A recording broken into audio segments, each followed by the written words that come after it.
Okay, we'll call this February 7th meeting to order.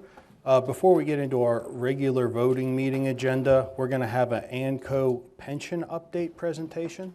So, sir, yeah? Wow, that was fast. Yeah. So I have a summary here, and I will be brief with my comments. If you have any questions or need anything afterwards, you can certainly call me for additional details.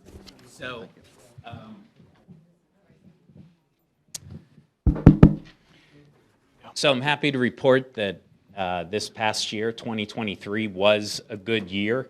Portfolio is up 14.34%. It's exceeding its actuarial goal of 7.5%. All the investments are consistent with the investment policy statement, and the asset allocation is in line with the same statement that I mentioned.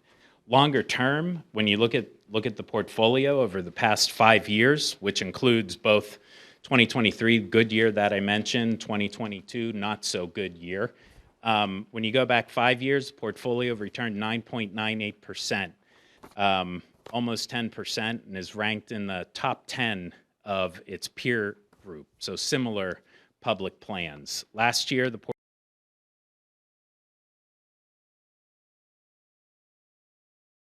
increase over the value at the end of the prior year, and the plan paid out about $2.1 million in distributions. Most of those distributions benefit payments. The plans are well funded, so on an actuarial basis, close to or over 100% for the two plans, the police plan and non-uniform plan, and those funded ratios are as of 1/1/23, so they don't include the good performance that I mentioned in calendar year 2023, and also their improvements from the last actuarial report, which was 2 years prior. So the municipality contributed $475,000 into the police plan and plan. So that's my summary statement. Good year, good returns in the plan. Okay. All right. Awesome. Questions or concerns from council? So in the good year, what can we look forward to? Well, so I met earlier with the advisory board, and I will sum up by saying that all signs point to continued ongoing positive movement in the market.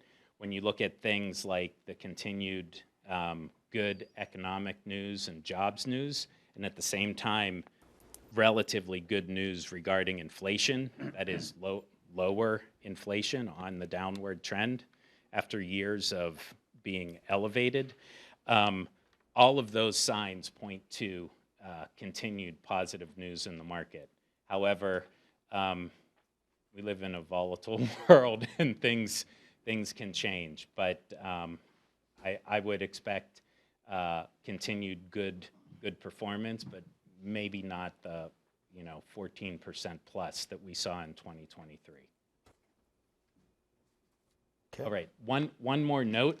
My firm, ANCO, we are going to become the institutional arm of a wealth management firm called Mariner Wealth Management. Importantly for you and all of my clients, nothing will change. Same contract, same fees, same service. The only difference is next year when you see me, the logo will be blue and not green, but everything else will remain the same. Okay. Thank you. All right. Thank you. And a special thank you to our pension volunteers. You guys do an amazing job, so thanks for your time and effort. Thanks again. So everything sounds good there. Moving into our regular agenda, can I first have a roll call, please, Rudell? Mrs. Ling, Present. Mr. McKenna, Mr. Dice, Here. Mr. Diakopoulos, Here. Mr. Stepanovich, Here. Mr. Lemak, Here. Mr. Olszewski, Here. Mayor Sinen. Please rise for the Pledge of Allegiance.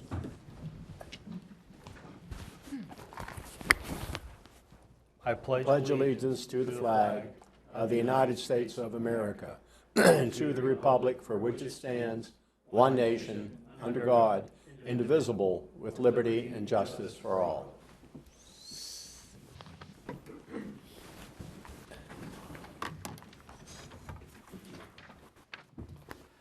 Okay, Mr. Nestico, do we have any unlisted amendments this evening? None for this evening. Okay, thank you. That brings us to our consent calendar items. Looks like we just have the minutes from the last meeting. Can I have a motion, please? Motion to approve consent calendar items 4A. Second the motion. Okay, thank you, Jamie and Matt. All those in favor, please say aye. Aye. Opposed? Okay, motion passes. It's unanimous.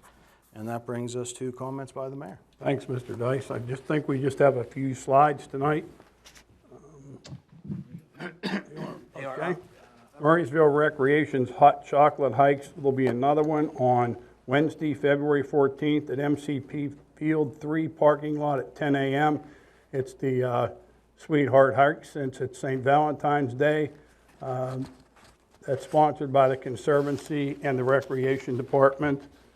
Just show up. That's all you have to do for that. Next is Egg My Yard. Egging Monday, March 25th. Register to have your yard egged with candy-filled plastic eggs for your own at-home egg hunt. Registration closes on Wednesday, March 29th. There's information on the Murraysville Recreation website to help you register for that. Lastly, the ART tax prep services. Just kindly remember that you have to have an appointment for these dates. The phone number is 724-374-8176. If no answer, leave a message. Again, I repeat, no walk-up service. This is at the Murraysville Community Center. The dates are February 9th, 23rd, March 15th, March 22nd, and April 5th. And that concludes my announcements for this evening. Okay, awesome. Thank you, Mayor. That brings us to comments by the Chief Administrator. Mr. Nestico, any comments? Yes, just a few for this evening. As our finance advisor mentioned, ANCO will be transitioning to Mariner Financial, so next meeting there will be an agenda item relative to the acceptance of that transition. The Duff Park Pavilion is open again. If you recall, it was hit, a tree fell down last month, and the pavilion has been restored and is back open. The Sardis Pavilion will be torn down and rebuilt by the Public Works Department. That will be coming here in the early spring. Additionally, the Parks Department has ordered signs to be placed at the various parks and facilities with the emergency after-hours number that we now have established. The Parks and Rec Department has a cell phone now, and they'll be able to take those emergency calls in the after-hours time period. So that'll be a benefit to the folks that rent out different facilities or maybe have an issue at one of the parks after business hours. Additionally, our new officer, Randy Berger, will be sworn in on February 19th at 10 a.m. Council and Mayor obviously invited to attend that and probably already received notice from the police chief, but that will be on February 19th. And then lastly, we did receive notification from Peoples Gas that they will be replacing around 5,000 to 6,000 feet of pipe on Old William Penn from Sardis to North Hills Road. That will be later in the year. I'll give a further update on that, but we anticipate that may cause some difficulties for our residents, so we're just getting the word out now and we're learning more about that project. But that's all for this evening. Okay, awesome. Thank you. That brings us to community input. This is where anyone can come to the mic to say whatever they like, although there is a 3-minute time limit that's loosely enforced. Thank you. Okay, we have a few takers this evening. We're just going to go in order. I believe it's Joseph Curie? Yes. Did I get that right? Yes. All right, just please come to the microphone, state your name and address for the record, and the floor is yours, sir. My name is Joseph Correa, 6995 Berkshire Drive, Murraysville 15632. I'll begin by saying no one wants this albatross in our backyards. We don't want anything built back there. And I will show you that this is an environmental hazard that you haven't been aware of that should not be built. We were told at the last Planners Commission meeting that all ordinances, regulations, and zoning requirements have been met by Caliber and nothing can be altered or changed. Then I asked who gave the Planning Commission permission to change the zoning and permit a pipeline to be built through a green wildlife preserve? Who gave the commission to try to allow this pipeline to be built? If one zoning law can be altered or changed, then they all can be changed. Or don't allow the pipeline to go through a green wildlife reserve. First video. This is the entrance from Berkshire Drive. Yeah, my car is parked right there, and you can see the cars coming down, and within 2 seconds would be the entrance to Caliber's entrance. The cars go about 70 to 80 miles per hour generally, and there's no time to react if something is pulling out like a tow truck or pulling in. Okay, Jim Morrison at the last meeting asked why I wanted to show my videos, and he did not want to load them onto the screen. And I said, because I'll show you why this shouldn't be built here. Then my neighbor was speaking, and he told him that we wanted to wait for the next speaker. Okay, we have a handout. Do you have that, those brochures? I have excuse me, sir, I have all the videos pulled up, so you can let me know if you'd like me to show any others. No, we'll start, I think we'll start with this one.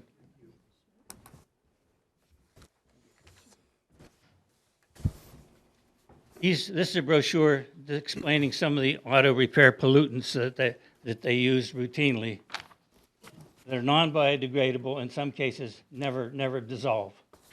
And we want to put them into our pipeline and put them into our holding areas? I don't think so.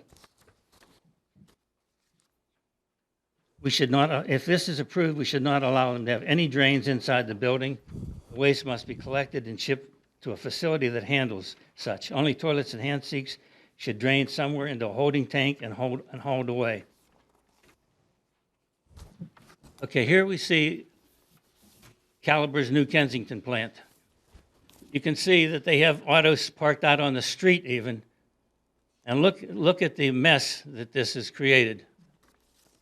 These vehicles leak fluids, antifreeze, battery fluids, transmission fluid, oils, which are all non-biodegradable hazard materials.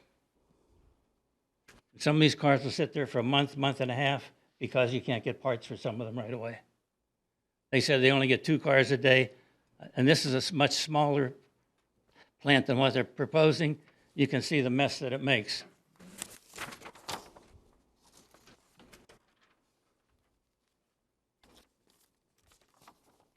And what would stop them from bringing other trucks in and dumping their sewage into our lines?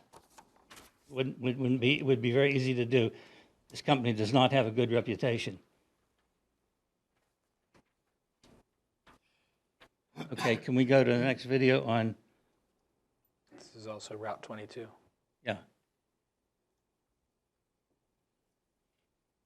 You can see the speeds that they're coming, and I'm sitting there, so they think I'm a cop car, so they slow down. And the one car pulled over, the Honda, where the arrow was, and almost caused an accident. You can't really see it clearly there, but in real life it was close. And right past that white peg is where their driveway would be. 250 feet, matter of seconds. Okay, let's switch videos.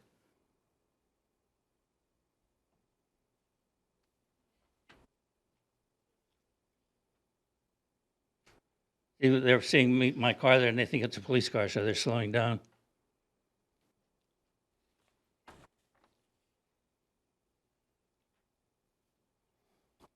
Okay, sir, we're at almost 5 minutes, so if you... Well, somebody else will relinquish their time to me Well, then. no, we don't do relinquishment of time, so if you could just come to your ultimate point and please wrap it up. Okay, my ultimate point is there was a house that was buried on that property, was built in the 1950s, and they plowed it under and buried it. I want to know, did they get the right permits to be able to do this from Murraysville and from the DEP or not? So the asbestos, when they redig this, because it's going to be right where their foundation would be flying into the air or washed into the soil to be sent into other parts of Murraysville. And that's, we can show you the exact spot where this house was buried. And there was a barn there that had horse manure in it, piled up all the way to the ceiling, and they buried that too. So there's horse manure buried on the other side of the property. Okay, understood, sir. So if you could, we'll just get to the next person, and if you need to follow up with us, all of our emails are on the website. You can leave us voicemails as well, so thank you. And moving on, it looks like the next individual is a Mr. Troy Smith. And if you could just state your name and address for the record. My name's Troy Smith. This is my wife Cynthia Smith. We live at 6999 Berkshire Drive, which would be directly behind this body shop that's supposed to be put in there. We are the most affected by this. It's actually right up 100 feet off of our deck. So, yes, we're a little upset. I mean, all the places to build a body shop, this is not the place to be. We live in a beautiful community in Mannerdale Farms. I don't think anybody wants a body shop where we have to look at lights and hear the noises, the smells, the dirt, not to mention the construction. I know that they're trying to appease us by putting a big fence there. I don't know about the vegetation and trees, but we are very concerned about what's going in our backyard. I'm sure if anybody on this panel, as well as the audience, if they had something like this going in their backyard, they'd be a little upset. And we're very upset. We didn't move to Murraysville to stare at a body shop right off our back porch. And that's exactly where it's going to be. Also, I'm very unclear on their entrance to the place, what vegetation is going to be cut down so they could see the building from the road. Because we were told in the last zoning meeting that they weren't going to take a lot of the trees down. So I'm very unclear on what they're going to take down for the entrance. Because without taking down a whole bunch of trees in my backyard, you're not going to be able to see this building. So we'd like that explained to us also. I don't want the lights in our backyard. I don't want the smells. I don't want the noise. We're used to having nothing back there. And now we're going to have a junkyard body shop in our backyard. So, we're asking you guys to think about that. And, Murraysville's a big place. It's a beautiful community. There's lots of places to put a body shop other than in the back of a residential area, which is, I just think is absurd. Do you have anything else? That's all we're looking for. Thank you. Thank you, sir, and thank you, ma'am. Okay. We will proceed. It looks like next on the list is Forrest Phyllis. Did I get that right? Yep, thank you, sir. Can you just say your name and address for the record? Forrest Phillips, 6991 Berkshire. I won't rattle off the rest of it for no reason. So, as has already been raised, we have specific concerns. One of those is the environmental concern. But that's only one concern. In the environmental concern, we have to worry about the fluids from the vehicles, which will have a smell, and many of which are toxic. Some of which are not only toxic, but are very enticing to the wildlife. I don't know how many of you are familiar with the taste and toxicity of antifreeze, but it is actually a very sweet chemical that animals are just very pleased to lick up. It is almost like tasting Kool-Aid and licking a 9-volt battery at the same time. But it is very, very toxic, and also the death that's caused by it takes some time because it eats the intestine. So ultimately, we're concerned about not only the pollutant itself, the smell of that, but also the animals that will be killed by it rotting near our homes. We are, beside that, worried about the lights. Now, they have said that their operating hours stop at 5:30. You know what? That's great. Except for the fact that if you look at the plans for this parking lot, there's not parking spaces for 2 to 3 cars, which they allege will be brought in every day. There's dozens. And the cars will be sitting there, and they will have to be illuminated. Look at the number of parking spaces, look at the number of lights. That tells you right away that those downlights that they're showing must be elevated enough that it can illuminate the whole of the parking lot. Or it's a theft liability issue on their end. So they're not going to want to take on that additional cost. So we're worried about that. We're worried about the noise. It is going to be noisy whenever trucks are pulling into there, whether we're talking about removing the materials that's there or delivering the vehicles, which again, we're talking about collision repair. So that does mean leaking fluids. The other concerns that we have is the traffic that was raised, and the location just does not make a lot of sense. It is immediately adjacent to residential neighborhood. This is not near. I am near to you. I am immediately adjacent to this podium right now. So I can rattle off better locations just off the top of my head. These were things that I thought of just from driving through town. There's the location where the Rite Aid recently closed. There's the location where the Spaghetti Warehouse had been. There's that giant place that is waiting for development directly across 22 from Jeff's Auto. And again, they say this is going to bring tire and other mechanical repair business to Murraysville. What would be a better place than that? That is already zoned, I think, commercial and industrial. I could be mistaken on that, but it's certainly zoned commercial. Whereas immediately adjacent to us just makes no sense. Look at these plans. Look at how much they're going to have to cut out just to make it possible to pull into and out of there. They're suggesting a divided ingress-egress with an island in the middle, which is, granted, shown on these plans, much smaller than the entrance to our plan, but it's going to have to be a massive undertaking to cut that land back. That area is not level. There's a hill. There's a hill taller than I am right there. And they're going to have to do all of this, and this is going to take time. They're going to have to pave all of this area. They have, in their own plans, they have got that sand extension shown mere feet away from a marked wetlands in their own plans. This is nothing that I'm making up. I'm going from their evidence. So we want you to consider all of that whenever we're talking about putting a collision repair center immediately adjacent to a residential neighborhood. Thank you. Thank you, sir. That brings us to the next gentleman on our list, Mr. Chris Stevens.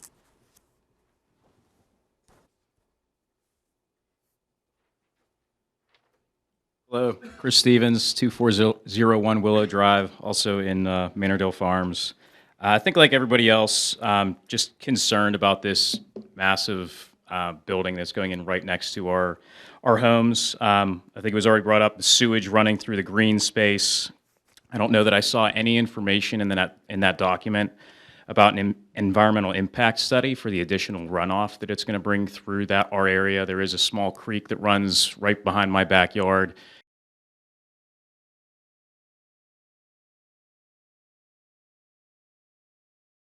It's going to be right next to residential property.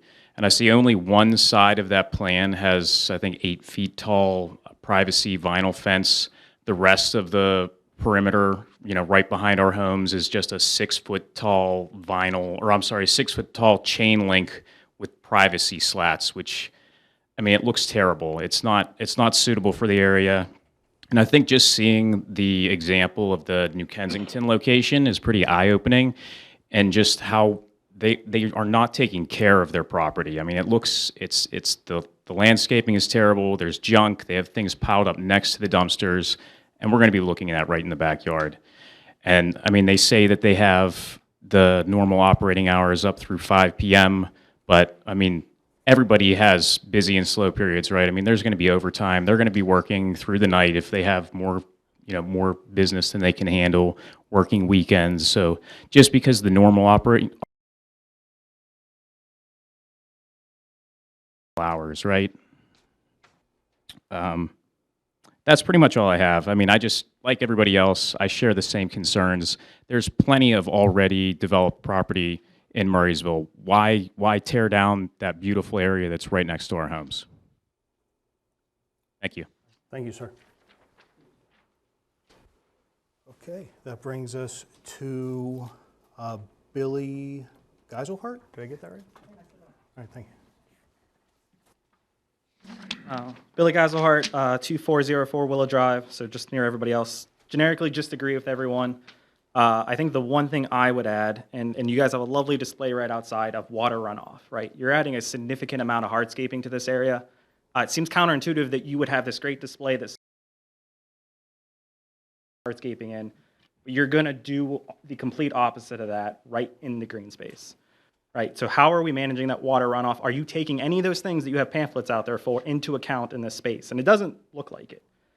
I will say I didn't do as good of homework as some others, but the resolution C that we have here, is there any information exactly like what that sewage exemption is looking to get approval of? Because that's the one piece that I think, to everyone's point, like my bigger concern is what are we doing there?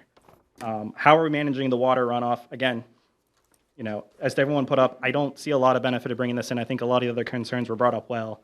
But again, if we're trying to push not in Westmoreland County entirely, Murraysville, of how we're managing water, how are we spending our money on sewages and managing that, does it make sense just to be pumping a lot more water into that space in a location that perfectly is full of trees, you know, creeks and all kinds of other things in that same space? So. All right, thank you, sir.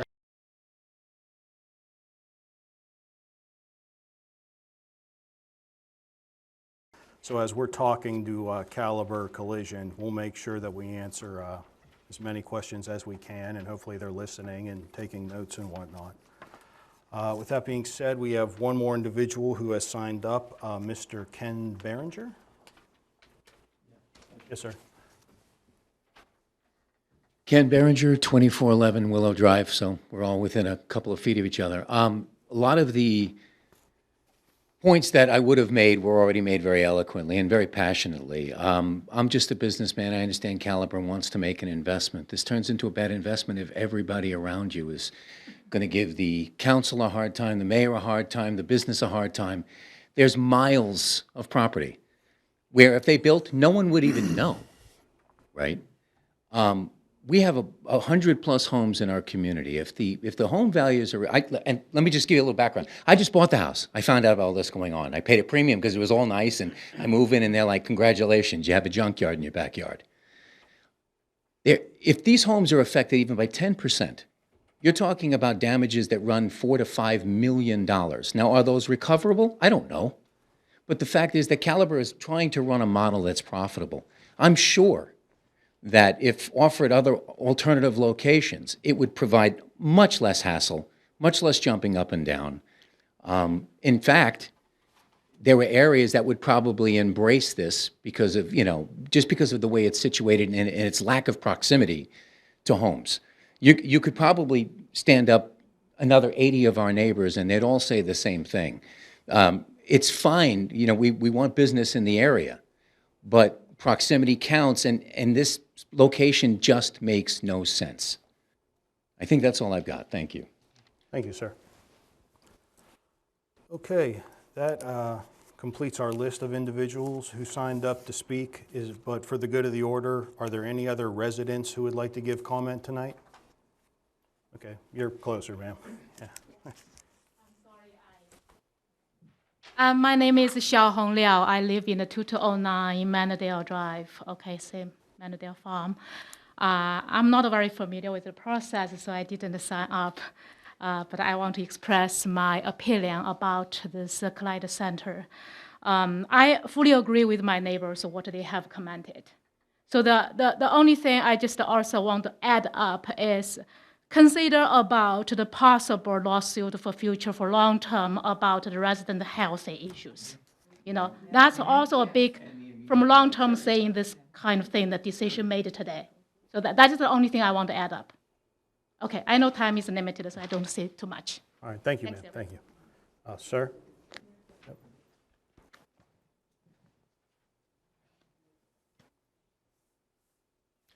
Hi. Hi. My name's Raymond Sotero. I live in Marindale Farms as well at 6984 Berkshire Drive. I recently moved in just under 3 years ago. I have 2 young boys.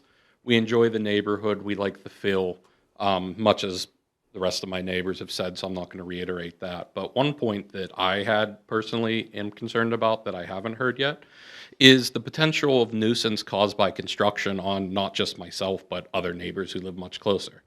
I understand that to a certain extent, you can set hours on when they're allowed to build and not allowed to build.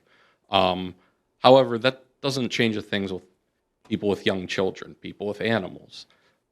How can you construct this closely to residential neighborhoods, such a facility as this, which is roughly 2 acres, a lot of pavement, a lot of macadam?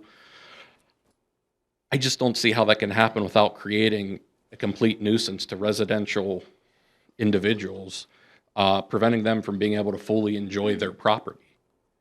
I mean, I'm sure that there are ways, and I'm sure that there's certain things and mitigation factors they can look into. I personally can't think of them off the top of my head right now, but that doesn't mean I don't think they don't exist. It's just, we really want to hear, is that been taken into account?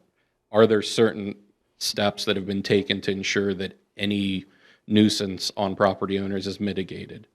And I just want to point out, I understand from this council's point of view that there's a lot of tax revenue to be made with this. However, I believe that roughly, is there a study showing that the potential diminishment of the property values and assessment values of the houses currently in Manordale Farms would be offset by the tax revenue generated by this collision site?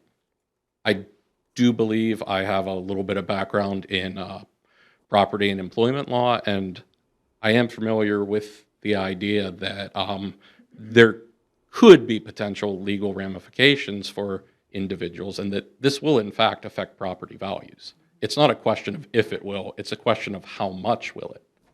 Well, currently telling a lot of individuals, like my neighbor Ken, who is a businessman himself, it doesn't really look good for the community to invest in such a great school district, pay property taxes that are a little bit higher, but I'm personally willing to do that because it's such a great community and great neighborhood. However, if we're going to pay that premium but have diminished property values after we've already paid it, it kind of doesn't seem like a great idea for promoting peace and tranquility among the people of the town. Thank you. Thank you, sir. Okay, are there any other residents who would like to give comment this evening? I just want to add one more. I hope I didn't go over my 3 minutes. Can I add one? Just one thing? Sure, sure, sir. Yep. The gentleman just said. Please just say in the mic, sir. Okay. You already know who I am and my address, so we don't have to do that again. To expand on what he said, there are real damages done to us, okay? There is no damage done to Caliber to move to another location, and they will have much less hassle. So if it's the job of the council and the mayor to try to listen to, you're going to have 100 angry people and 1 happy person, but they won't be unhappy moving elsewhere. They'll be fine, especially if they get us out of their hair. But you're talking about $4 to $5 million. I mean, I'm using a 10% property value decline. That's $4 to $5 million of damages that, half of the lawyers out there would file an injunction just to hope to capture some of that. So I hope Caliber would hear this, and I hope you could represent our interests and to say to them, look, we want you, we want your business, we want your tax revenue. We want you to move across the street. Okay? Thank you. Thank you, sir. Okay. So with that being said, we will move on with our agenda, which is next on to liaison comments and committee reports. Jason, you want to start? Anything with the library board? No, library board meets later this month. Okay. Medic 1 met on the 18th of January. Statistics, they had 1,184 ambulance details, 269 wheelchair details, for a total of 1,453, and that was for the month of December. Their subscription rate is 30.5%. They are going to have a mailing this February soliciting subscriptions. They have made 2 offers to the paramedics, which have been accepted. They were, at least 2 weeks ago, looking for a mechanic's position to be filled. They're just about complete with the bylaws update. Okay. Co-pays. And I might mention also that any insurance co-pays would be waived when you are a subscriber to the Medic One. So that is a real plus for being a subscriber. Absolutely. And the Parks and Recreation Foundation met here 2 days ago.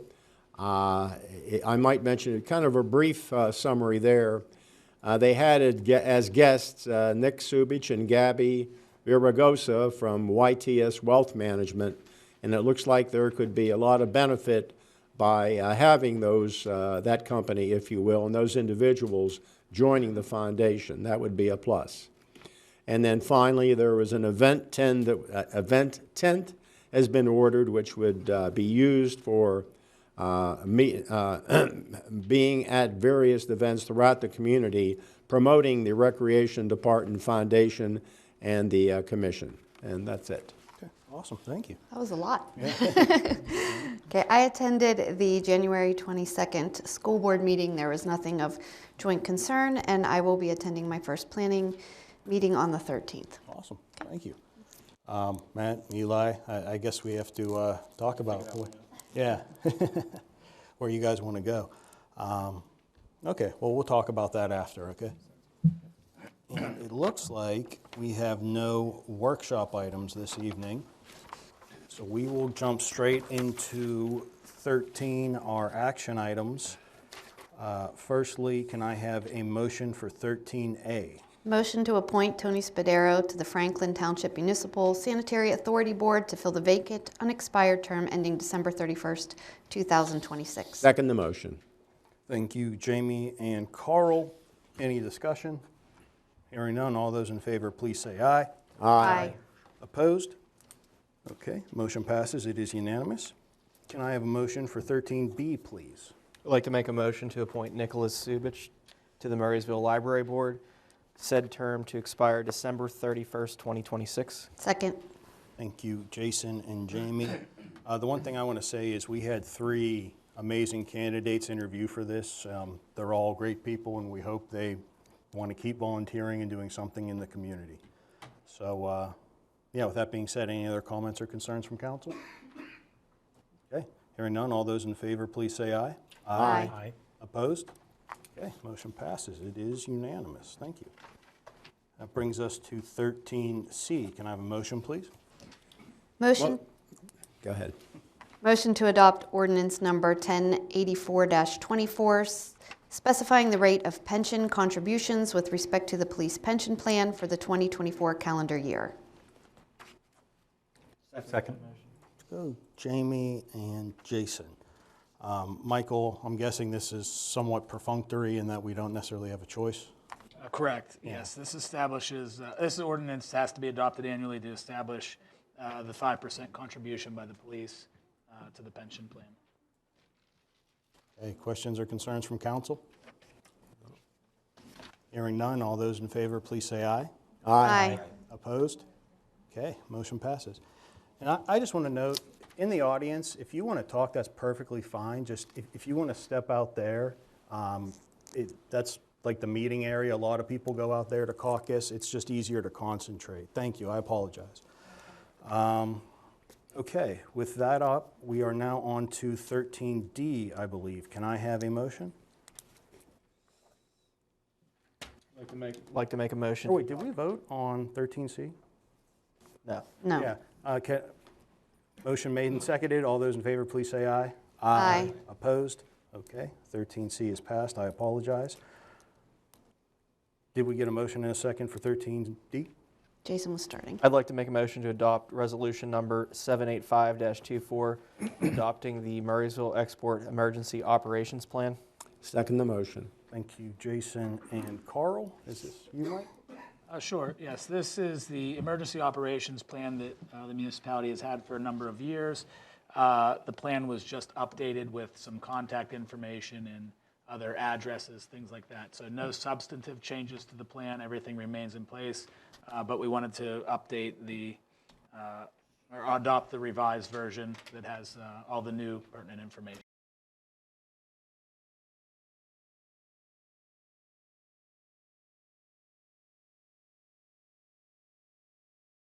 Aye. Opposed? Okay, motion passes. It is unanimous. We then have 13E. Can I have a motion, please? Make a motion to appoint Herb Yingling to the Parks and Recreation Commission. The term expire December 31st, 2024. Second motion. Thank you, Matt and Jason. Any discussion from council? Okay, all those in favor, please say aye. Aye. Aye. Aye. Opposed? Okay, motion passes again. It's unanimous. Thank you, Mr. Ying.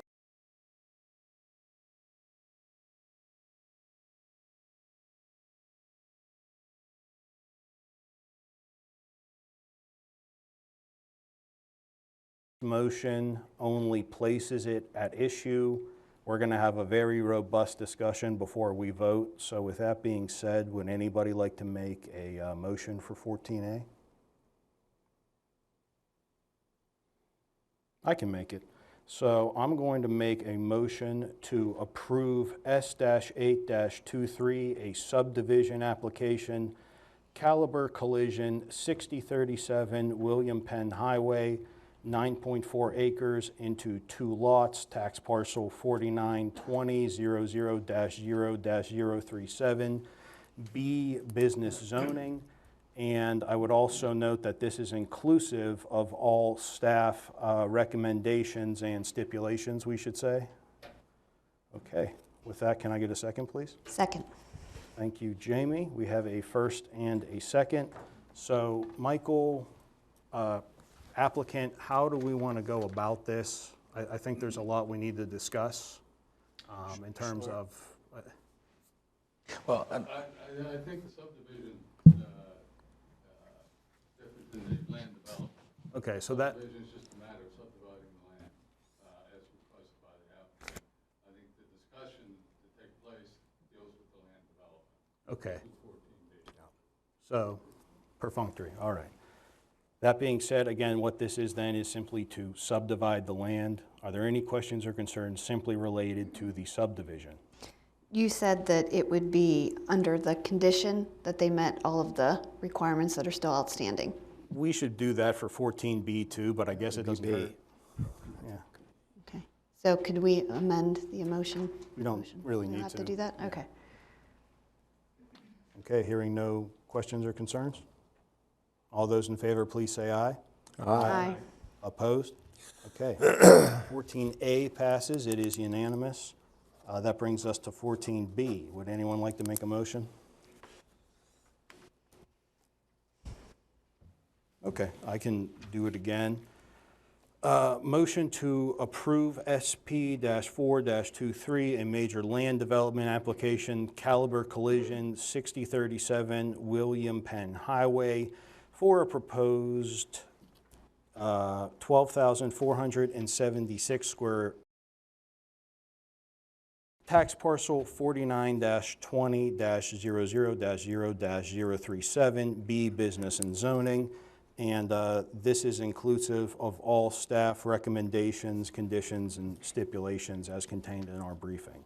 So with that, can I have a second, please? Second. Oh, thank you, Carl. So that was me and Carl. Now at this point, Jim, Mike, how do you think we should proceed? There are a lot of questions. I'm sure the applicant has a lot to say. You just want to jump right into it, applicant? Okay, thank you.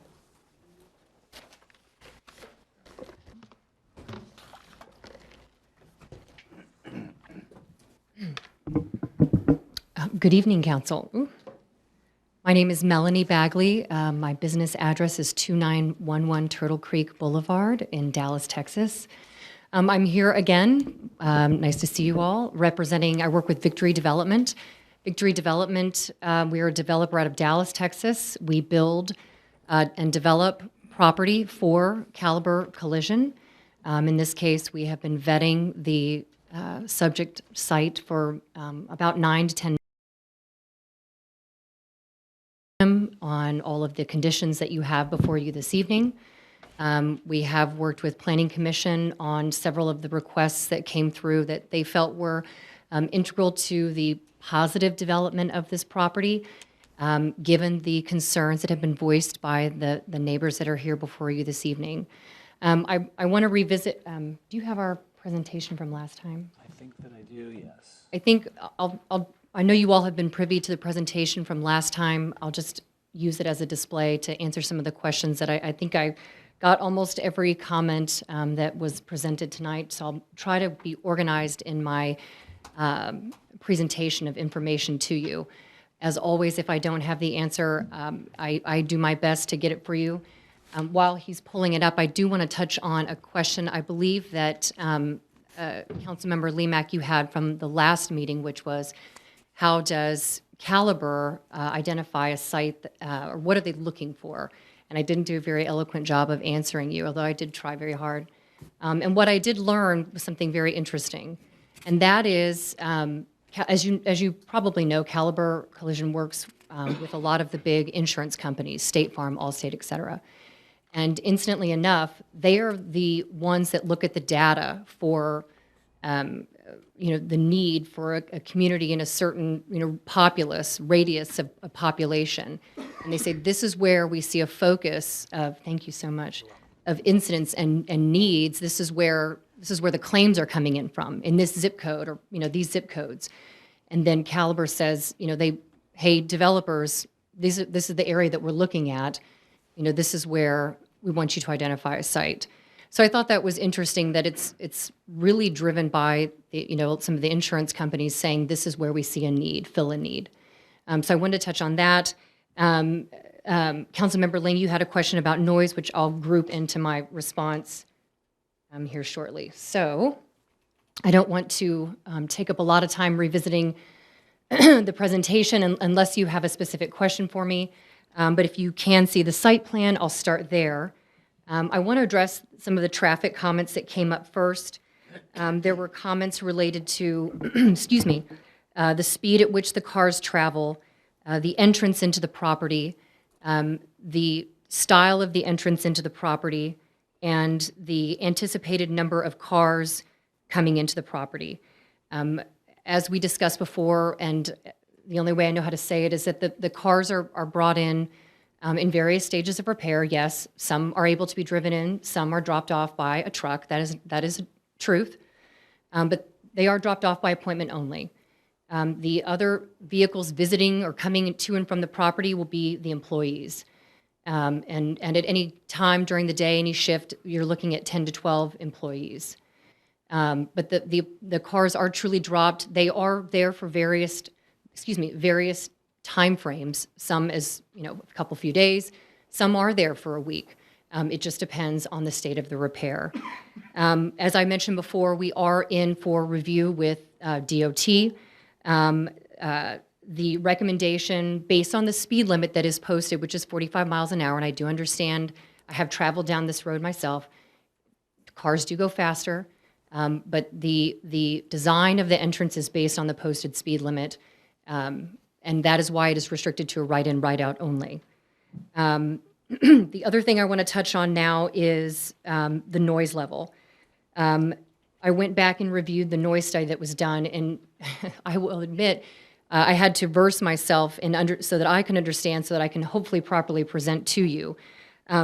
Related to the noise of the everyday operation, there's concerns that that there would be noise coming from the operation. Sorry? Oh, okay. Oh, okay. Does she get more than 3 minutes? Oh. Yeah, she's the applicant. Yeah. She's the applicant, so she's just giving us a presentation. Yeah, this is really just us listening to her and trying to ask our questions as a council. So ma'am, please just address the council. It's not I'm a sorry. problem. Yep, thank you. I'm sorry. Yep, please go on. Okay. Sorry, thank you. We had a noise study that was performed. There were 2 devices placed on the property. One device, interestingly enough, was placed right at the edge of the property, our property, and at the back of 6999 Berkshire and 6997. And the study takes into account the noise levels at the entire day. We did it for a 72-hour period, and I had them do it on a weekday and weekend. And interestingly enough, the peak noise level reaches about 80 decibels. And that is at the peak time of day when you might expect it, when people are traveling home from work. 80 decibels ranges from automobile noise, right, traffic noise, and just to give you an idea of what the next level up would be from that level is 90 decibels, and that is the sound of a train that you might hear 500 feet away. The average sound coming from the Caliber collision would be in that range. If you were right up against the equipment, if you were in the Caliber collision, operating the equipment yourself, you are experiencing 80 to 85 decibels of sound. That is inside the building.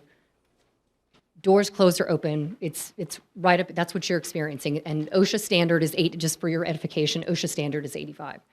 So what this shows us is that the ambient noise that surrounds the property from the traveling cars is a factor in that it more or less washes, if you will, the sound from the Caliber collision. Now, that said, there are 4 doors that, and let me get to, I don't think I have the elevations on here. There are 4 doors that face the west side.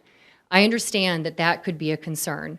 And I believe that if it were a noise concern, the doors could be closed. During inclement weather, they will be closed anyway. But if it creates such a concern, I do believe the operator can keep them closed, especially when work is being done that might be louder, louder than normal levels. As a segue into the work that is being done and to address some environmental concerns, I want to identify that all of the work that Caliber does, and remind you, it's paint and auto body. It's not oil change. It's not carburetor repair. It's not engine repair. It's none of that. It's paint and auto body, is done inside of the building. I don't know what the other operators in your community do. They may operate and do things outside. Everything is done inside the building. There is an oil water separator that is a part of that will be, part of the construction. Any pollutants that are leaked inside the building will go through that oil water separator. All of our plans and documents will be permitted through the state, through DEP, as they are every time a Caliber collision is developed. And I assure you, the system that is built for the mitigation of paint fumes or anything like that is the highest standard. In fact, the reason the insurance companies come to Caliber to have them develop in these certain areas is because they have the latest and greatest technology, which is why when I asked, well, what about the 3 other paint and auto body shops that are within a half-mile radius? They don't always have the technology to to repair the cars that need the repair. Hence the reason for that. That's the driving factor there. There was concern about lighting. I think we've talked about that before. I just want to make sure I'm catching everything. Excuse me. Let me flip to that. We understood from the photometric does identify that light levels will be at 0-foot candles at the property line, but I understand there was still concern about the actual visibility of the light and the need for this glaring light and everybody in the neighbors looking at it. We are providing, I added last time a specification, I think it's in here, for the actual light. This is the actual light that will be above the garage on the west side. I believe there are 3 of them identified or specified. As we discussed in the meeting last time, and I don't know that some of the residents were privy to that conversation, we can put these are photocell lights. We can put them on timers. We can put dimmers on them. We can do what the community feels is necessary to mitigate any issues with glare. A gentleman brought up security, and yes, there are cars parked in this parking lot. We would love to have all the lights in the world shining on this property, but in this case, the concern is the lighting. We can adjust. Again, we can have them on timers, we can have them on sensors, so that if somebody does enter the property, if someone does try to steal a car or break in, they would turn on. In that case, it is a necessity. I would expect that it would be warranted. Excuse me. We talked about the fencing. We are installing an 8-foot tall fence. Somebody mentioned the landscaping. From the 2 planning commission meetings, we heard that change in the species of the planting should be changed such that deer will not annihilate it. Herd, we doubled the amount of landscaping down the entire west side of the property. We're planting the green giants, which are supposed to grow 20 to 30 feet in height per their specifications. They're supposed to be fast growers, so this is something that we feel will help mitigate the visibility to the cars in years' time. Let's see. There was concern about, somebody mentioned I think the pipeline to be built through the wildlife preserve.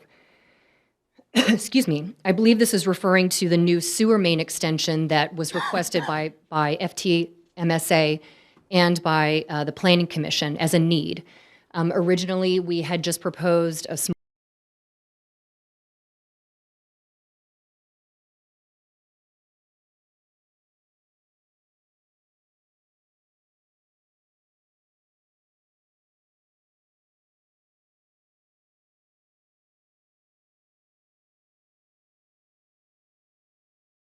about runoff, water runoff, and how that's being maintained.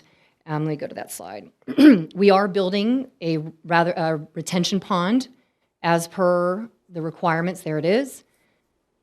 Excuse me. In addition to that, because the infiltration levels are low, and this is getting into the minutia of it, but because the infiltration levels are low, we're actually adding, what is it, MRC? Yeah, it's like a medium. It's like a fabric a mesh fabric. It's like an additional material that we are putting in this pond to help mitigate and filter the water so the release rate is slower. In fact, and my civil engineer is here as well, there was a concern about the water being channeled or how is it going to be dissipated across the back of the property. And actually, if you're familiar with pre- and post-development runoff, post-development runoff for us is going to be at 60%, so less than what it is today, because we are retaining water on the property. No, I want to re-emphasize that with the operation of the maintenance of the vehicles occurring inside the building, no fluids should be running onto the property and into this pond. They will run into an oil water separator, and they will be mitigated that way, separate and apart from everything else.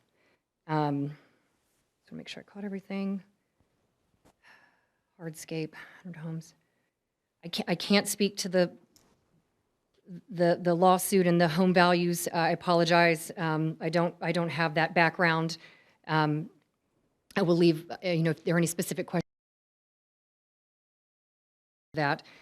I think I've caught everything, but if I've missed anything on the list, by all means, I'm here for your questions. Questions, concerns? Yeah. Question on that, on the water collection and separation. Are you collecting all the water then in the parking lot and processing it through your chemical filter? I think the water, it's in the Right. Well, I think the concern might be the vehicles that are damaged might have a broken radiator, right? So you take them off the flatbed and they're going to leak antifreeze or oil or whatever. By the time they get to Caliber, any of that work has been done. It's only for the paint and all, it's just for the body repair itself. So if there is a new engine or whatever, it is being done at a different location. It shouldn't be sitting there leaking oil onto the parking lot. Well, now, everybody, hold on. This is just the council talking to the applicant. We have community input at the beginning, and I've always been very, very loose with that time limit. And that's why, people talk for 5 minutes at a time. But this is now the applicant responding, and this is council's chance to ask questions of the applicant. So let's just try to keep this orderly. And again, our email addresses and phone numbers, I believe, are on the website. So you can contact us, and we'll provide you with whatever information we can. So with that being said, I believe, Jason, you were asking a question? Yeah. Sorry. Again, the work that anything that I understand where the concern is stemming from. I've seen what some of the other operators, what's going on, but it shouldn't be to that level by the time it's getting to Caliber. It truly is just about repairing the body of the car at that point. And the paint and everything is being done inside. So it shouldn't be at that level, or it will not be at that level? It will not be at that level. I do have a question, if I may. So the application was received in October 2023, I believe, on our forms here. So prior to the application, can you walk me through what's the assessment that you guys used to evaluate the location? Sure. And what alternatives did you consider outside of this location? Alternatives in Murraysville? Yes. The process to analyze, if you will, a site investigation includes, one, an analysis, starts really with an analysis of your codes. What is the process going to look like? Can we lay out a site that meets the intent of the ordinance? Then we do our more investigative or invasive due diligence, which includes phase 1 environmental, a geotech, to assess the existing conditions of the property. One thing I forgot to mention was somebody had mentioned a house that had been buried. In those studies, that has not come up, but I certainly appreciate the note on it. It's something I will definitely look into. There's a barn issue too. Sorry, a barn? Some sort of barn issue, I believe, was brought up. Manure. Yeah, manure, just something that, in Western PA, sometimes when you're digging, you find things, so, yeah. And the other question is with the 200 feet down for the mine subsidence, how would that affect if you have to dig where that house is? Do you know what I'm saying? 200 feet down from mine subsidence. You said that there were mines located somewhere, mine shafts somewhere between 175 and 200 feet below the surface.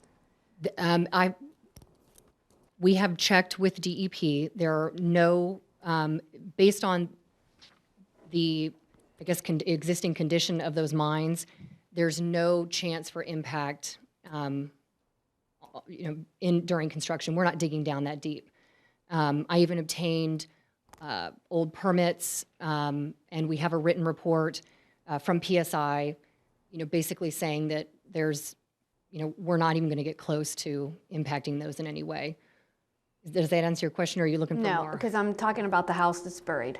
Okay. If there is contamination. Are you saying like if there's, from that, and if that has to be removed before you can build, I don't know what the DEP is going to come back and say. If you have to take care, if there is asbestos, as is claimed, that could not stay there. So would that affect with the digging process how far down it goes? Oh, certainly. I mean, if something is identified and it's a house, I mean, if the house were above ground, we would do an asbestos study. If they find it, they're not going to touch it until it's tested. I mean, I not as a tangent, I mean, I worked on a project in Chicago where the Chicago fire was, and they started digging and they found, all kinds of things. We had to stop and we had to assess it. That would be a normal anticipated process that we would either send materials off for testing, just as we would if the home were above ground. Does that answer your question? I think so. Okay. But if we can go back to the original question. Sorry. Sorry. Yeah. What other locations were considered? As far as I know, this is the location that was identified. I'm not privy to any other, I don't know that any other real estate was investigated. As you may know, the thought process and the numbers, everything that go into deals, they have to make sense. In this case, even with a water main extension, the sewer main extension, all the additional land, the numbers still work. I don't know what the land basis and the cost would be of other sites.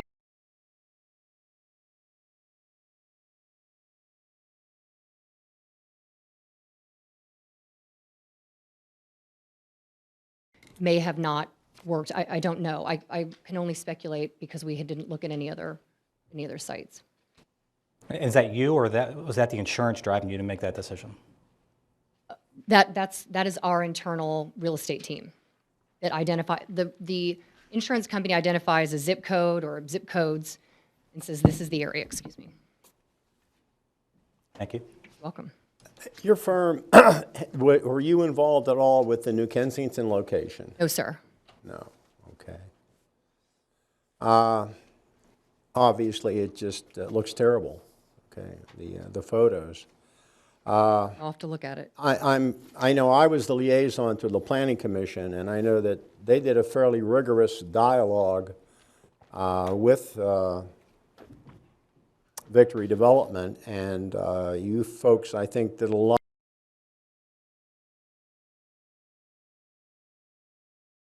Planning Commission did with the stipulations that are indicated in our in our briefing here. Sir.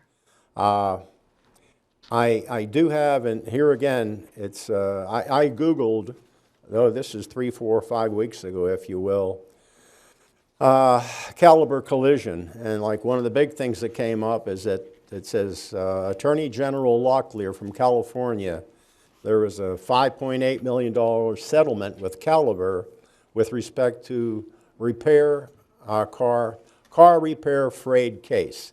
I have this in front of me here. So it just, I'm sensing in a way, and I'm glad to hear that you weren't involved with the New Kensington facility, because that just doesn't look good at all. It looks to me like, I just wonder whether Victory is a stand-up organization and your client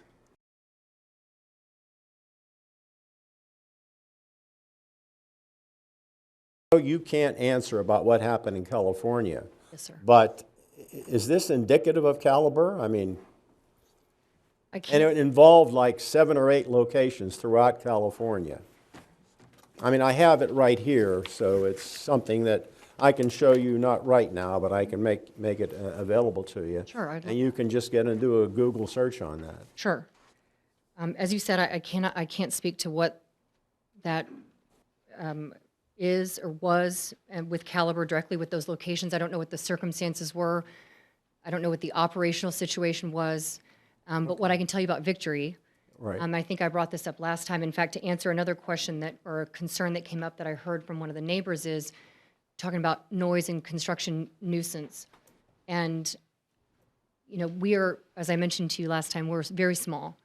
And our VP of construction just finished a project in Montana. He was on site for 3 weeks, a VP of construction, making sure everything was done right. And I can guarantee you, we'll share email address and phone number for the people that are going to be on site, but people that are going to be responsible at Victory for the project during construction. If there's a nuisance, if there's a concern, that these people, myself, I mean, I'm directly involved here and I'm directly involved through construction, that we will work to make it right. In fact, that's why we moved, we originally had that swale on the western property line. It said it was ugly or it doesn't make sense there. You know what, you're right. Let's work and we'll take it off. That's how we feel. I don't know about California. I wish I knew. And I can certainly get that answer for you, but I just don't know what the circumstances were there. But I can speak for us. And what I can tell you is that we will be a good neighbor during construction. The VP of construction is very close with the directors for Caliber that take over the project when we turn it over. He works very closely with them. He can certainly identify concerns, with neighbors and say, hey, when it's, winter time and the sun goes down early, let's dim these lights, or this, he will make them aware of those concerns. I don't know what the future operator is going to be like. I mean, that's something that's out of my hands. But again, our email addresses, even though we turn the project over to Caliber, you can certainly still contact us and we can make Caliber aware.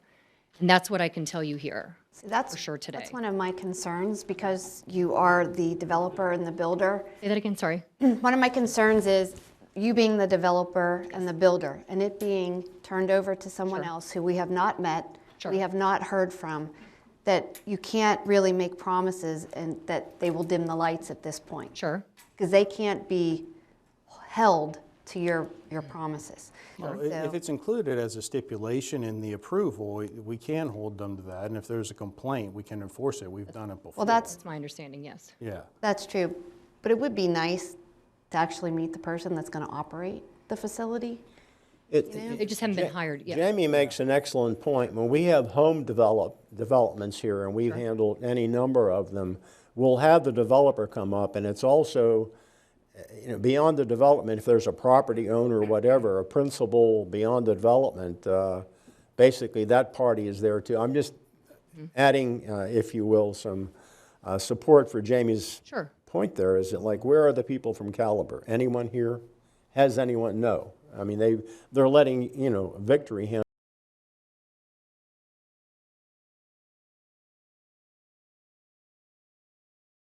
Not typical that they would unless they were developing it themselves and they were the applicant. In this case, it's Victory wanting to build and develop this site. Again, what I can assure you is that if there are conditions and standards, that those will be shared with the operator. I will share them with corporate. When I pass along construction plans, I list anomalies or concerns. In this case, one of the concerns with Planning Commission was the signage on the west side. And so I make sure, and say whenever you design your sign package, you cannot have signage on the west side. So these are things that I pass along to them. The operator obviously hasn't been hired yet, but it's something where once we know who that is, we provide the emails and phone numbers or make an introduction so that they meet you all. I mean, that would be sort of out of my space, but I would do whatever to make.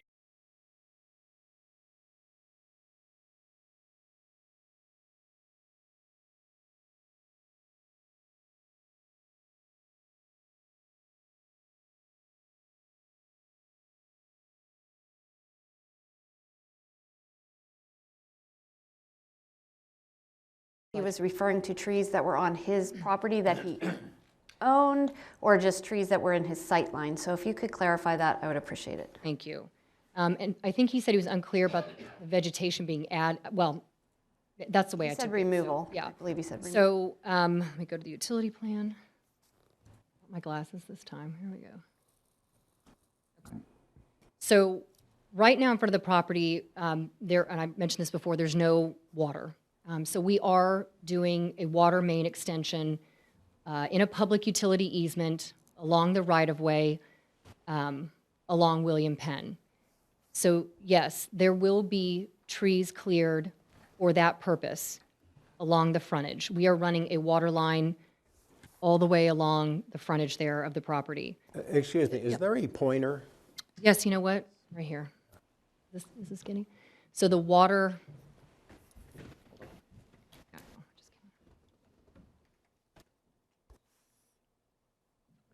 Zoom. Excuse me. Would you like? Yes, do you mind? I'm sorry. I think I can.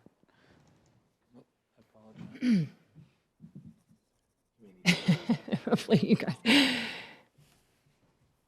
I think I've got it right here. So it starts here and it runs all the way up through here. So there are trees in this area. Yes, there is an embankment. I mean, I think a gentleman mentioned it is there's a grade change here, and we are responsible for what? Oh yeah, go ahead. Sorry, introduce yourself. Please use the mic. Microphone, please, yeah. Absolutely. Thank So I'm John Barron from the Eads Group. And so the reason why we ended up extending the main from Berkshire is because due to the pressure issues, we talked to the water authority. Initially, we had the extension coming from the other way or going the other way, but they had us coming off Berkshire because I guess there's not enough pressure over in that area. So just wanted to add that just in case somebody asks about why is the water extending that way. We tried doing it the other way. Absolutely, thank you. But if you can, going back, sorry, if you don't mind flipping, or I guess I can, flipping back to the landscape plan. Following one of the Planning Commission meetings, there was concern about, again, visibility, what was going to stay in terms of vegetation. So we went out and did a tree survey, and the trees that are grayed out kind of in this area you can see will remain. When we had the swale down here originally where this landscaping is now, there was more that was going to remain, but now that we have moved the swale up a little bit, there will be some more trees that are existing that will be removed, but they are being replaced. We're adding more trees back in here. But again, if you can see these grayed out trees sort of in the shadow, those are the trees that will remain. So we see the value in maintaining some of the vegetation only because when the trees are in bloom, obviously it will add to the level of screening for the building. Yes, sir. What's the minimum amount of square footage or space the collision needs to have to operate? So that's a great question. This is our smallest prototype. Caliber this is a 12,400 and change square foot prototype. All the service bays, as I mentioned, are inside the building, with the exception of a office and restrooms and stuff right here in the front area.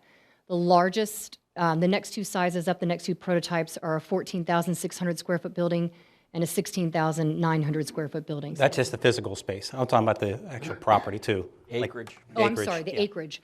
Ideally, it would be around 2 acres, plus or minus. That'd be the minimum. Yes, sir. Yes, sir.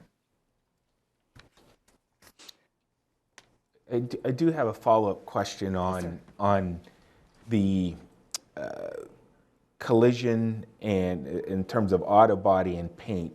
Just to be clear, you're stating that there will be no powertrain kind of repair that would occur on site, and would the automobiles come there already repaired in terms of the powertrain, or is it just, hey, they may come still needing the powertrain repair, you're not going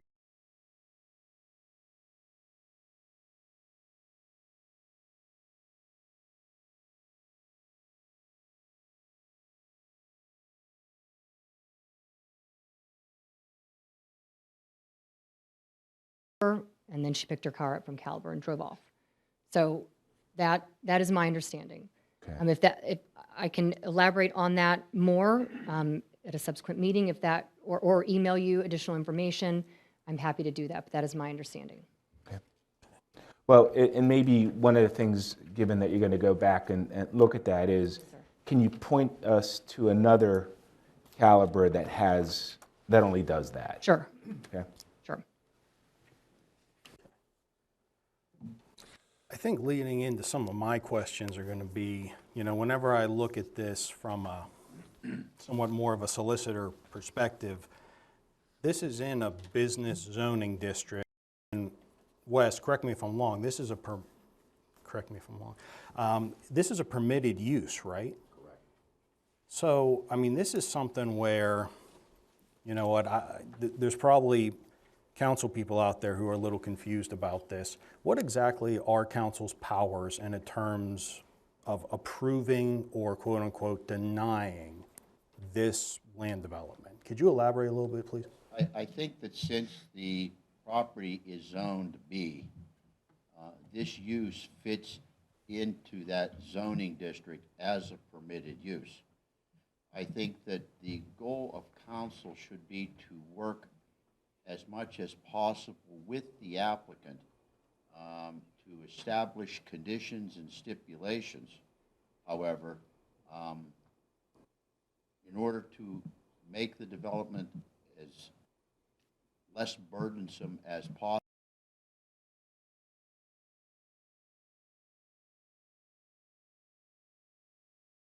point out though that one of the things that hasn't been discussed yet is that there is no sewage currently available to serve this property, and that is something that's going to be worked out somehow between FTMSA, the municipality, and the applicant.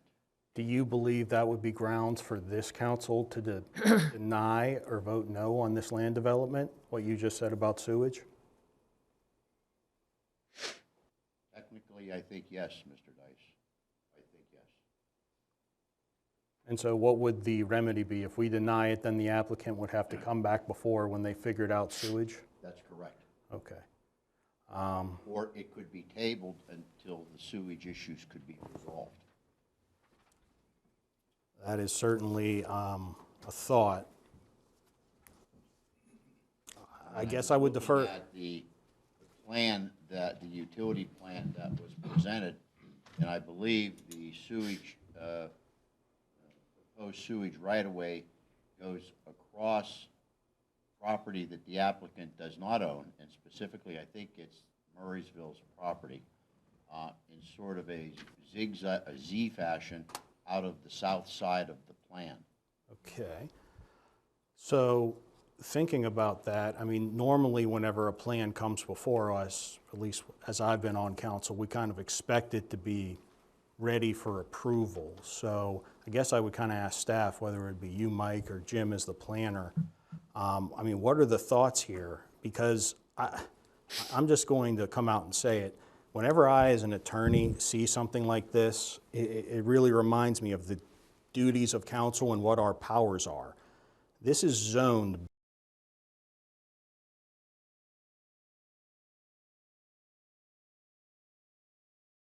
to build absent enforcing our ordinances.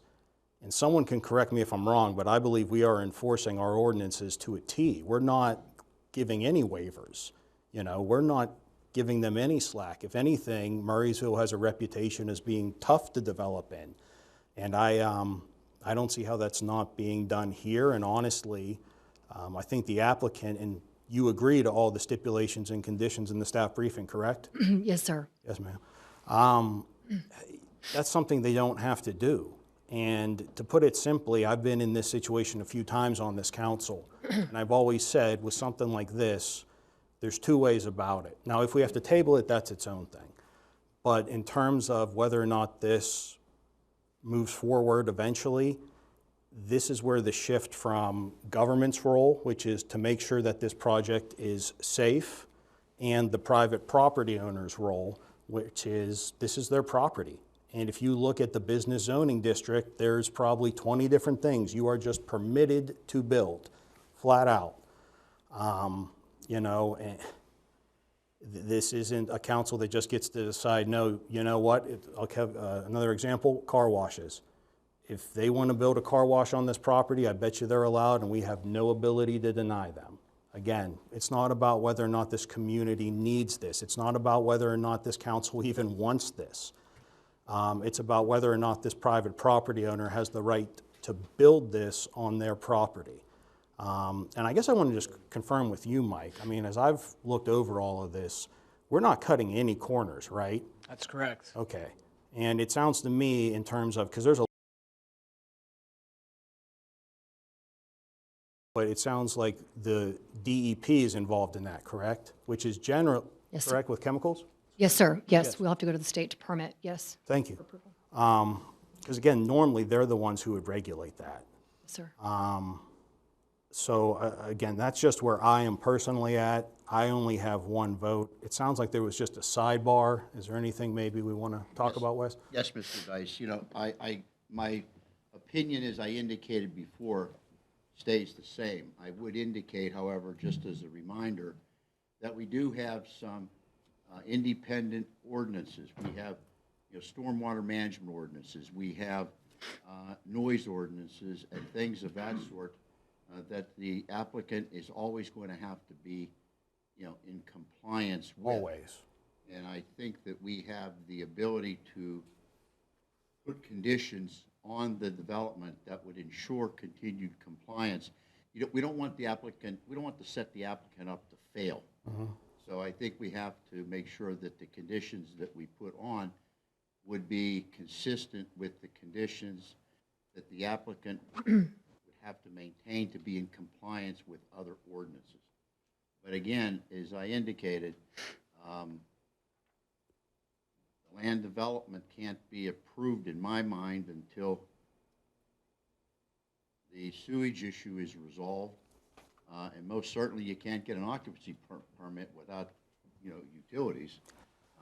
Well, there's some. We're crossing that, you know, we wouldn't want to wait to that point to cross that bridge. Well, I guess at this point, what I'm really looking for would be a because it's, I think the word you just used is you think that we should not approve this until the sewage and the easement issue is figured out. Is that what you just said? Yeah, I believe that to be correct, Mr. Dice, because it seems to be, if you're approving the land development, you're kind of putting the cart before the horse, right? We would want as a council to make sure that once we grant approval that this development can proceed uninterrupted. Okay, Mike, anything to add? Just one other item. I tried to confirm with Jim, but we're not quite sure of the dates and the timing on this, but it may be something that needs to be resolved by the next meeting. We're thinking that by March, the window may close for approval or denial. So we may have to put this on the agenda for the second February meeting. So any outstanding items may need to be addressed or resolved by then so that council can then make their decision. Okay. We can confirm the timeline on that. We don't want a deemed approval. May I clarify? And let's let the applicant, we've been talking for a while, let's let the applicant respond. I just want to make sure I understand when you say have the sewage issue taken care, I mean, are you saying have the planning module approved by FTMSA? Or what specifically Have the right-of-way acquired. have the right-of-way acquired? And that would be providing Jim with the easement, legal description, and have him review that or present that to the council? Or what is, if you'll just define for me what this expectation would be for that? Well, the easement that has to be acquired from the municipality to run the sewer line from the property to the main is not yet acquired from the municipality. Sure, okay. Right now, the planning module is only technically an amendment to the Act 537 plan, which is required any time the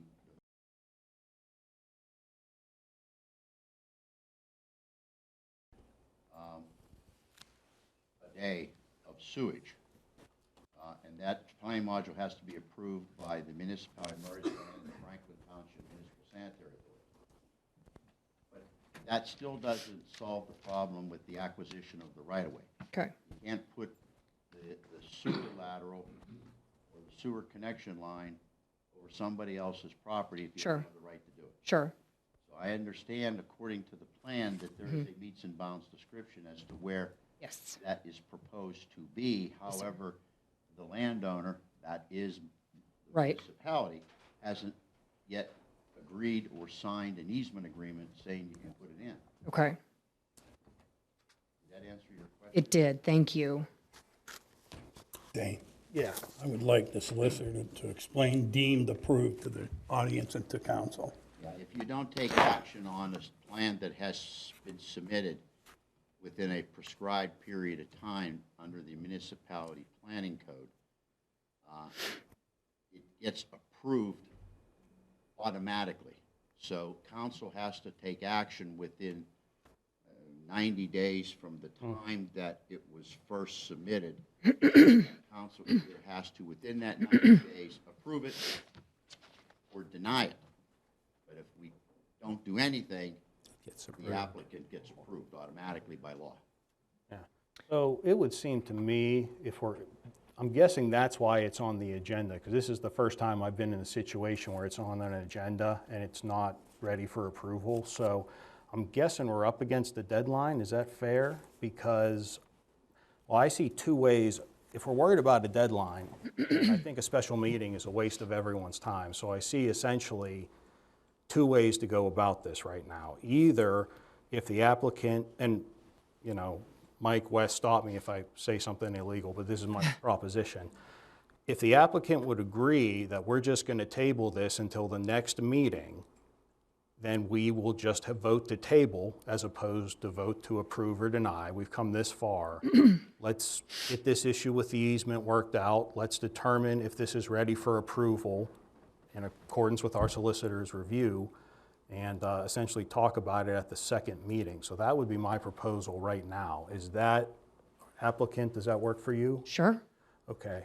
So you're willing to waive any time running until at least the next meeting in February, which will be the Tuesday. It's a Tuesday. 16th, 17th? after it gets a little bit longer. It does. Third Tuesday. Third Tuesday. Yeah, what's the date? 20th? That's right. I guess, may I? When is our 90 days? Is it from the date of the? The application was accepted in November, November 14th, but the applicant has executed a waiver. Oh, you already have? Yes, I'm just not certain of the date. I believe it's mid-March, but there was a waiver. Now, just to clarify, as I understand, approval or denial is the action, but you have to have cause for the denial. You have to specifically identify why you're denying the plan. And it can't be because you don't like the color of the building or things like that. It has to be specific to the ordinance requirements that are laid out for the applicant as they submitted the plan. And let me say, I agree with everything Jim just said. I think we should all make note of that. The issue right now is just this sewer easement issue, which in the solicitor's view could be potentially cause for denial. So I think it's just easier if we take a couple weeks, if everyone agrees to table it, and then we can talk about this when this is truly ready for consideration, because if the solicitor feels it's not, then I don't think we should vote on it. So I'll leave it up. Does anyone have any objections to that plan? I would like to just clarify one thing, Mr. Sure. Vice for the applicant. So in the event that the time deadlines would run prior to our second meeting in February, I nevertheless understand that you're willing to continue the time waiver until that meeting, or according to the time limit in the executed time waiver, whichever is later. Yes. Okay, wonderful. May I just expand on the time frame?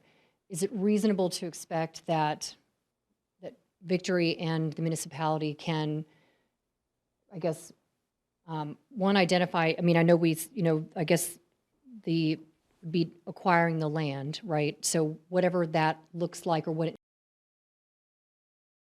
document by that time frame, is that an agreed to, terms, whatever that may be, is it reasonable to expect that can occur in 2 weeks?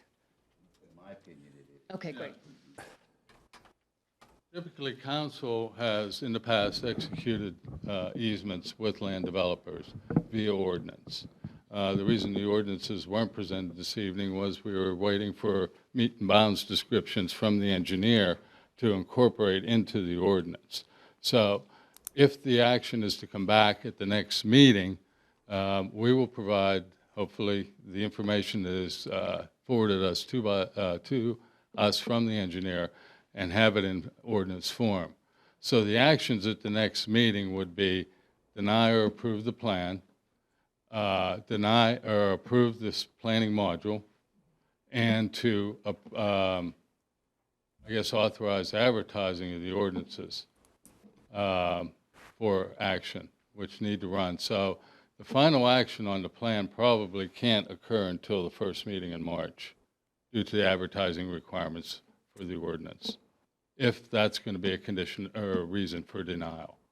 Now, I will say that in the past, we have approved land developments with conditions such as acquiring easements, which is a condition in the proposal that's tonight, dependent on MPDS permits, dependent on sewer module approvals. Those are all conditions that had to be met and can be met before anything can occur on the site. Okay, so I guess this is getting to the heart of the issue, Jim. We've had a statement of actually not having this could be a reason for denial this evening. I mean, that's been said to this council. So I guess my question to you is, in Murraysville's standard operating procedure, is this normally the type of plan that we would approve? Because I've been on council for, 6 years now, and this is the first time there's been some division on whether or not this is ready for council to act on it. Do you see what I'm saying? Yes. I would say that the conditions that were presented as part of the briefing tonight are typical of land development approvals, conditioned to the approval. The easement is a little bit different. I don't know that I can recall any time where there was a requirement for an easement to be secured as a condition. I mean, council, I'm open here. It sounds like this may be premature to vote on. I mean, is there a feeling from anyone? Do we want to table this at least till the next meeting? Does that make sense? I highly recommend. I would move that we table it. Yeah. Then I'd agree. I got so many questions, and I'll take that offline with the rest of the group, and you guys included. yeah, absolutely. So I think my next question, it sounds like we all agree this needs to be tabled. The applicant has agreed to, at the very least, table this till the next meeting. My next question is, we're on 14B right now. Does this mean that 14B, C, and D all need to be tabled? D was already 14C. removed. We're on C now. Okay, my fault. So, Well, I think we're considering tabling 14B. yeah, that's what Table 14C. that's what I thought as well. We're on 14B right now. Yes. 14A has been approved. So my question is, should we table, I'm asking Wes, Mike,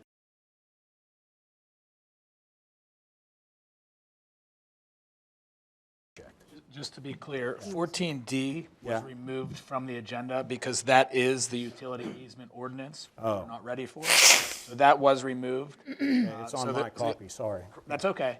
It's on my copy as well. Oh, sorry. So the only items remaining on the agenda are B and C. And yes, I would recommend those items be tabled at least until the next meeting. So I think there's a lot for us to digest here. We have a consent from the applicant. Wes, you secured an even greater consent.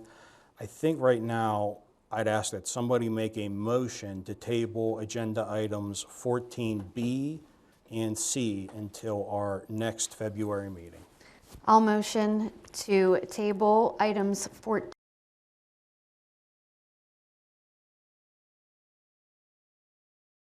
And Matt, all those in favor, please say aye. Aye. Opposed?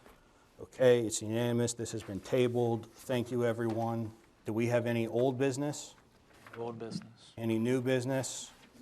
No executive session, so can I have one more motion, please? Motion to adjourn? Second. All those in favor, please say aye. Aye. All right, thank you, everyone. We're adjourned.